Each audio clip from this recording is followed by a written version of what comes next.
Vi har om korset og kapitel 11. Det handler om, at Jesus bliver korsfæstet af romerne, og han genopstår så for de døde og kommer i himlen. Det er derfor, at korset er blevet så stor en del af de protestantiske kirker, fordi det både står for tro, håb og kærlighed, og kristendommen, og mest af alt Jesus.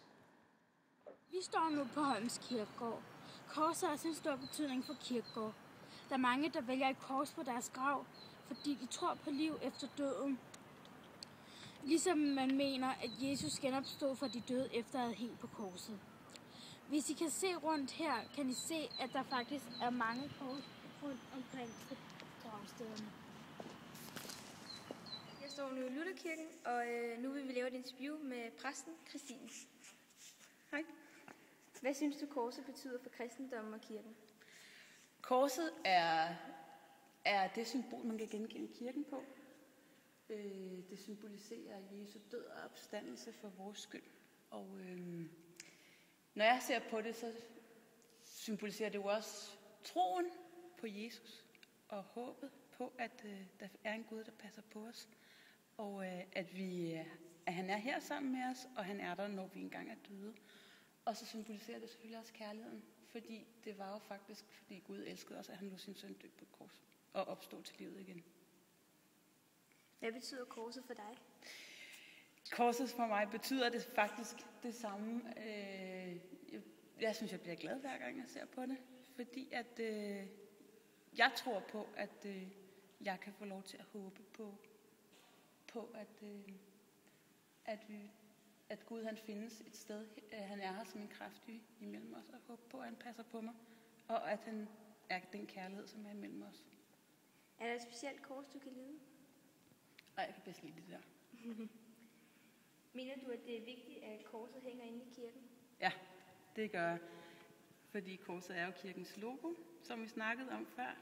I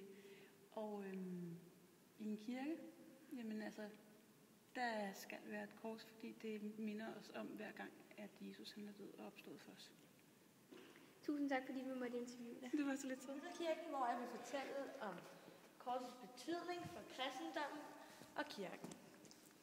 Kirken her er protestantisk, så de tror på Jesu opstandelse og på liv efter døden. Dem, der vælger at blive konfirmeret, kommer herop til alteret, hvor de sætter sig på de røde puder her og siger ja til kristendommen og får Guds velsignelse. Korset her er kendetegnet på kirken og kristendommen.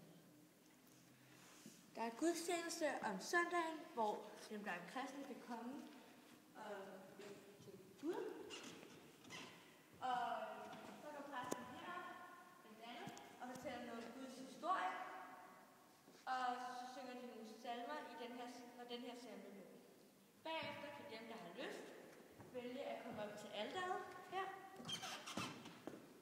Og få Jesu blod, som er vinen dag, og Jesu legeme, som er et lille bitte stykke tørt brød. Alt det bare for at mindes Jesus. Det tomme kors er det mest kendte kors i den protestantiske kirke. Det er sådan et kors, Jesus han blev korsfæstet på. Krucifiks er det katolske kors. Det er Jesus Kristus skikkelse, der forestiller. Peterkorset er opkaldt efter apostlen Peter. Han blev hængt med hovedet nedad, fordi han ikke følte sig værdig nok efter at forrådt Jesus. Pavekorset stammer fra det græske ord papas, som betyder far. Filipskorset er opkaldt efter apostlen Filip, som blev korsfæstet sidelands og senere stenet. Ankerkorset er et græsk kors og symboliserer håb.